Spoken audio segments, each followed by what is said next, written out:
El Dorado County has unbelievable variety. If you go to the different fundraisers I held in primaries, you'll see the economic diversity. We went to Bill Sullivan's home. Where's Bill? Is Bill still here? Where's Bill? Bill Sullivan. Well, he was here. He's got an 80-acre ranch right next to me. We were in the timber belt. Then we went to Perry Creek. And then we went to Pleasant Valley. We went to Pollock Pines. We went to Shingle Springs. If you take a look at El Dorado County, we have everything from growth to agricultural issues, to timber issues, to tourism, to recreation. We have one of the most spectacular counties, I think, in California and in the United States of America. It's just an absolutely gorgeous place to live, and we should be proud of where we live. I want to say a couple of things about people that have been helping me in the campaign. And like I said in the primaries, and I'll reiterate, that my campaign first started at home, and it started with a discussion with the person that's the most important person in my life, and that's my wife. And Jennifer and I discussed it, and we decided to go 100%, and she is definitely my number one supporter, and I'll tell you what, she motivates me every day. She kicks my butt out of bed and gets me on the campaign trail, and I just want to tell you, Jennifer, thank you very much. Why don't you come on up here?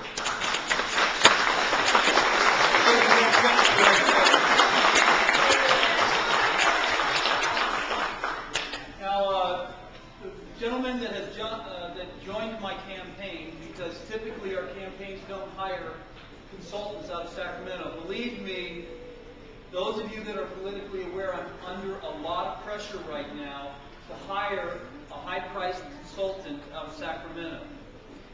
I have chosen not to do that. Running for the Board of Supervisors and the awesome responsibility of running the county with 4 other members is truly a blessing that comes with a lot of responsibility. It depends on what the issue is and what business endeavor there is. People can make potentially a lot of money on the decision of the Board of Supervisors. And so folks that are interested in who gets elected to the Board of Supervisors want you to hire, quote unquote, the best that's out there. And I feel that the man that is helping me was born and raised in this county. He has experience at the state capitol. He loves this county. He's going to spend the rest of his life in this county. He was schooled here. And he joined my campaign because he believed in my dream of keeping El Dorado County economically diversified, to have an economy that's not just based on housing, just not based on agriculture, that values open space for its tourism opportunities, its recreational opportunities, its wildlife opportunities, all of these things that bring us to El Dorado County and want to live here. And Dan shares that concept with me, and he is not a high-paid consultant. He lives in Audubon Hills in Camino, and I want to thank you, Dan Dillinger, for helping me in my campaign.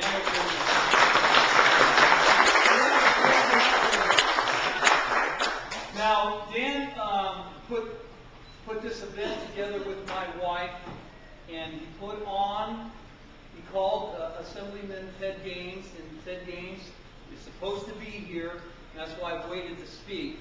But we're hoping that he'll make it here. He knows this district real well. I hope he's not lost. He is a 5th-generation individual that got elected to the Board of Supervisors of Placer County, and he's here to speak on my behalf because he has endorsed me as a prior county supervisor of Placer County. And I will tell you that Placer County has a little job that goes up into the Sierra, but the majority of their land falls in the Roseville, Lincoln area, and their issues are similar, but different. And the difference is that their land use issues, being closer to Sacramento where it bubbles out there, is more dynamic, more controversial. Our growth issues are along the 50 corridor, the El Dorado Hill Shingle Springs area.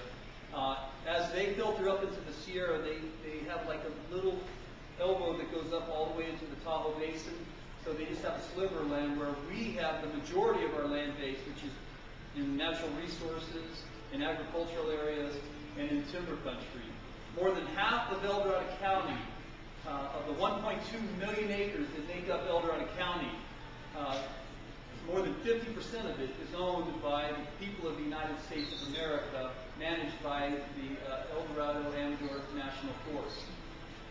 We have a tremendous relationship with those folks, and we're doing some, the county and the National Forest are doing some good things with their planning. Some of it's controversial, but I'll tell you that a lot of the folks that visit these wineries come to enjoy not only the wineries, but the magnificence of the Sierra, the opportunity to have a day drive up into Tahoe.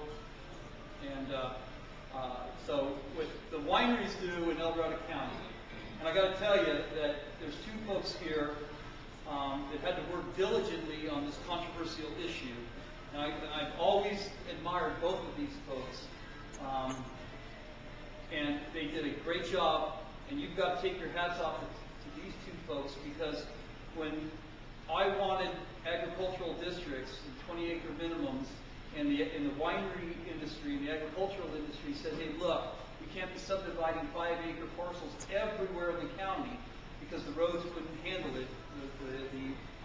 The traffic model showed that Pleasant Valley Road had to go to 4 lanes. Could you imagine the cost of that all the way to Holiday Market?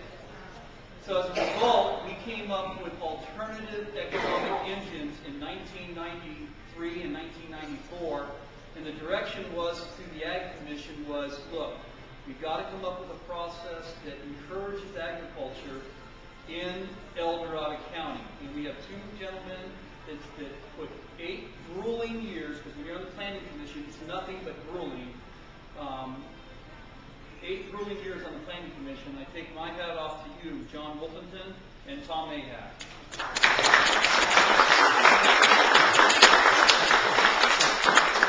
As a result of their effort forwarding to us, the Board of Supervisors, we put 50,000 acres into agricultural areas.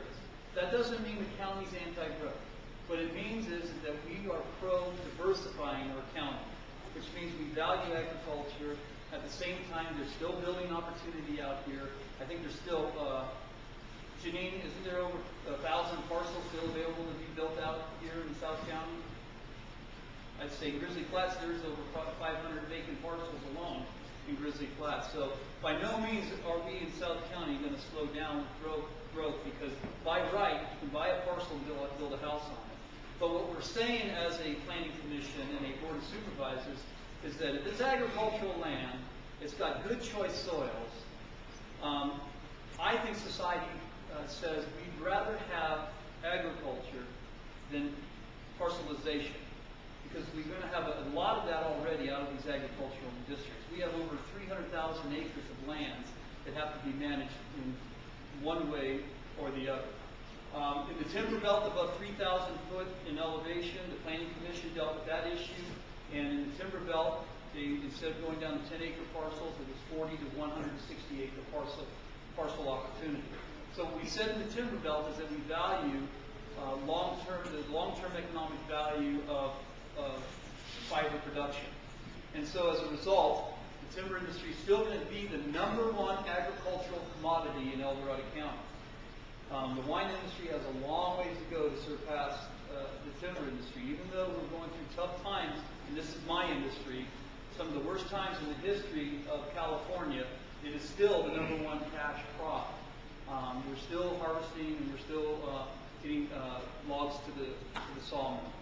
So I just want to give you a flavor of my experience with El Dorado County and my sense of where I think this county needs to go with regards to the importance of agriculture.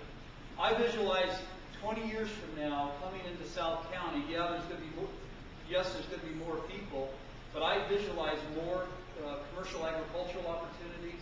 I visualize when I'm an older man, we're going to have a younger generation, and then maybe even the 3rd generation below me, if I live so long, my grandkids, working in wineries and maybe a microbrewery or some commercial opportunity that allows some of these ranchers to hold on to their ranches. I visualize a rural area that stays rural, and provides for a lot of economic opportunity. Along the Highway 50 corridor, we're going to have a lot of pressure on growth, and I'm going to tell you that one thing that the rural areas of El Dorado County have to deal with is the fact that there's growth pressures on Highway 50.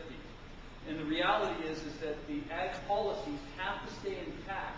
However, the ag policies that are pushed along the corridor, we do not want to change those policies that affect the ag policies in the northern part of the county and the southern part of the county. So that's going to be a lot of work on the Board of Supervisors to figure that out. And there's a think tank out there, a few of them, that are trying to ponder these issues so that they can help the Board of Supervisors figure out how we keep agriculture strong at the same time when development issues occur along the Highway 50 corridor, that it makes sense. And that the Highway 50 corridor issues should promote communities that are as efficient as possible and that fit well with existing communities.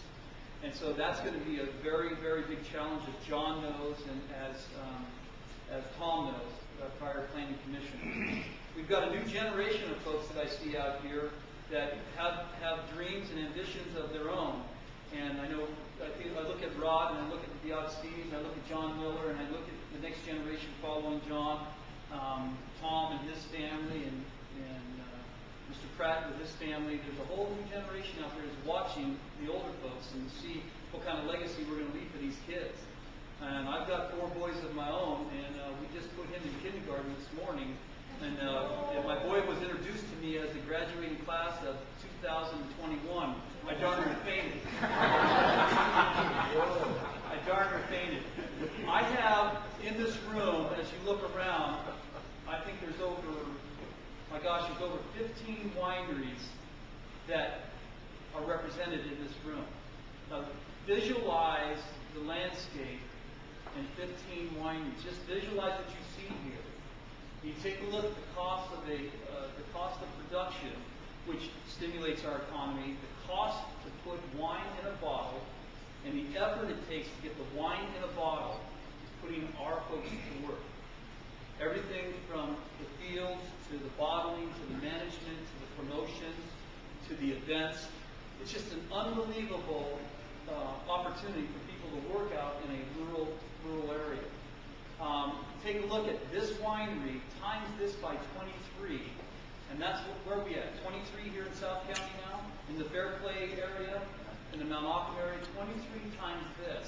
Just take a look at how incredibly important this economy is for El Dorado County. I started at 19 years old clearing the first field for Brian Fitzpatrick, Hardy, Dickinson, Gerwer, Shenandoah Valley. I must have cleared personally 150 to 200 acres. John Miller, we were supposed to only do 5 acres. 3 months later, we were at 20 acres.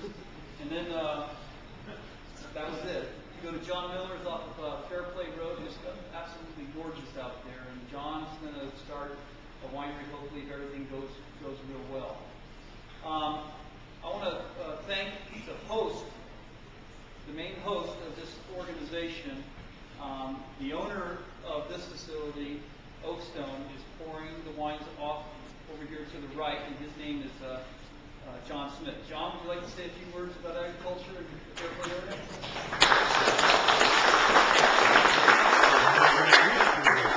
I'd like to reiterate a lot of what Ray said. Ray was on the Board of Supervisors, and in fact, Tom Mayhock was on the Planning Commission when I applied for winery, when I wanted to put this new Williamson Act in 1995 in order to have a winery here in Fairplay. There are only 7 of us there. There are actually 25 now in Fairplay, 6 more being built as we sit here today. So the success of this county has been in agriculture for the last 150 years. As soon as there was no more gold, agriculture was what sustained this county. That's what has to sustain it for the next 150 years. So if we have people like Ray representing us in the Board of Supervisors, we have a wonderful future in agriculture here in El Dorado County. Thank you, John.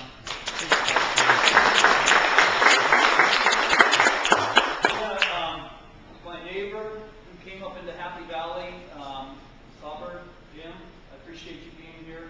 He took a beautiful valley that had a natural landscape, And I will tell you that these folks that run these wineries, they're agriculturalists, and I can't believe the amount of work and how many hours you guys put in every day.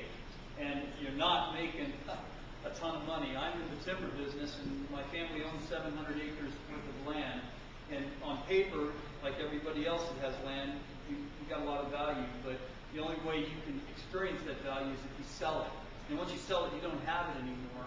And I'm not, and will never, as long as I'm alive, sell my little part of heaven.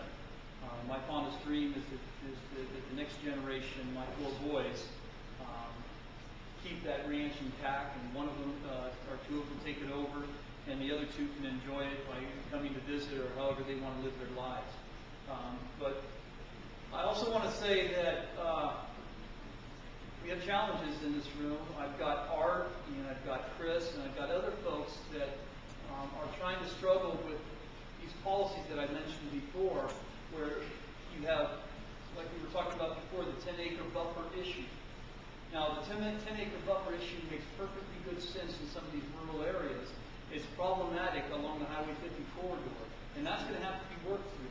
I'm going to assure you that I'm not going to blow up an agricultural policy county-wide. I think that we need to take a look at those issues on a regional basis. And also, we have to have the ultimate respect for the agricultural districts, and that's why they were created, was that was the place and is the place where agriculture is going to flourish. And in this part of the county is our largest agricultural district. So we can be pretty proud. We can be pretty proud of that. We're going to have growth. The Board of Supervisors is going to sit. The current Board of Supervisors, every Board of Supervisors since the state recognized El Dorado County in 1852 or 53, every board has been pro-growth. There's no such thing as anti-growth. If somebody campaigns that says they're anti-growth, it's absolutely impossible. The state of California, through the Office of Research and Planning, mandates that every county takes their share, but we have to plan for it. The infrastructure, the services, and all of those things. What I'd like to do is shut up now, let you guys drink some wine, eat some hors d'oeuvres. Hopefully in the next few minutes, Ted Gaines will come, and maybe he'll mingle a little bit, and I'll have him speak. If not, I'll be able to say a few final words. But I want you guys, the winery industry, Greg Boger, thank you for coming all the way up from the Placerville area. Greg owns Boger Winery. He's donated generously to the campaign. I want to say thank you to Oakstone. Now I'm in trouble. DK Sellers. I'm in trouble now because that's Hubbard's. Anyway, Montes, Mitchell's, Miller's,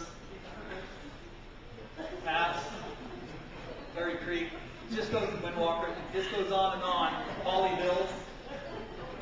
I knew it. If I said one, I have to say them all. Thank you guys for coming. And we have a prior county agricultural commissioner. He was the department head. It was our board that hired him in 1996. 1993, the first year I came on the Board of Supervisors, a gentleman by the name of Eddie Delfino. He came to the Board of Supervisors. I was the youngest supervisor in the history of the county. And he came to the county podium, I think in my second meeting, walked up to the podium and he said, it's time for me to leave. And some of the members asked Eddie, well, why is it time for you to leave? And he said, well, when our children grow up to be our bosses, it's time to leave. He came over. What he said was, when my boss wasn't even born the day I came into office 33 years ago, it's time for me to retire. Eddie Delfino struggled with trying to save the agricultural industry in El Dorado County. This is a fantastic historical story of our county. And here is how it goes. There was a pear famine, and the crop was almost completely destroyed. In Apple Hill, and the agriculturalists were trying to figure out how to save that industry. And a handful of folks, the Bismans, the Delfino, Dick Bethel, Bolster, all of these agricultural families got together and tried to figure out how are we going to survive in El Dorado County when our crop has started to diminish and almost completely gone away. And what they came up with was the thought of Apple Hill, the marketing of Apple Hill.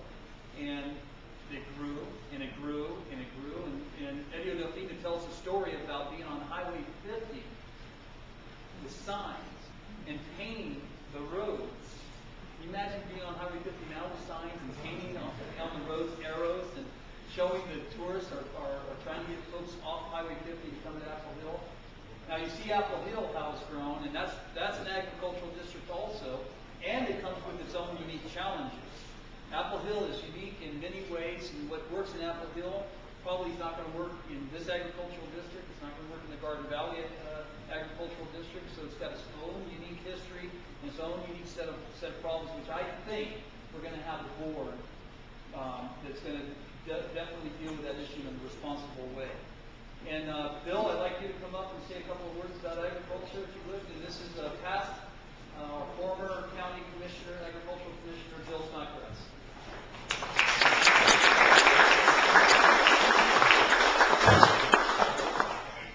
Thank you, Ray. I'm looking forward to having Ray back on the board.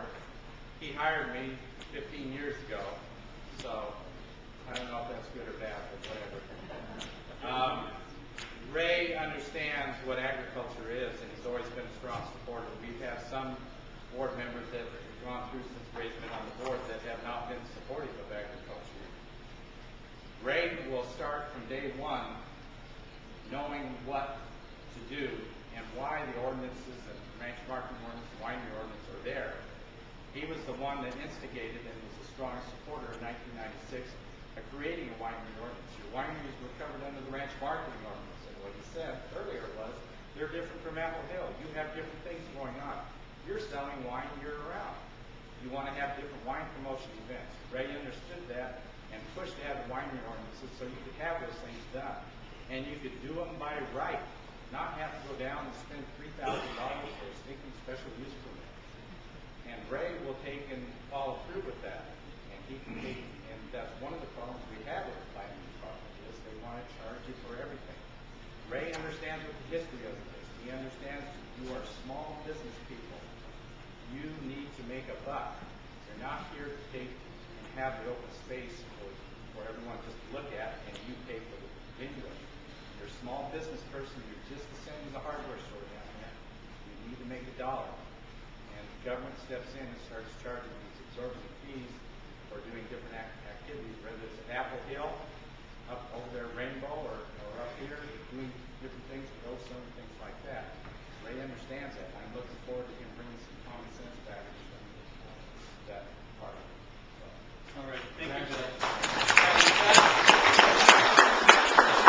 Also, before I stand down, I want to say one thing. We have a gentleman in the room that is the last of the Mohegans, and I'm honored. It's the first time he's come, although he's contributed generously to my campaign. He's the last of the Mohegans. He's the last resaw sawmill in California. The Pimentel family goes way back in history. They've been sawmill people from the 1850s, 1920s.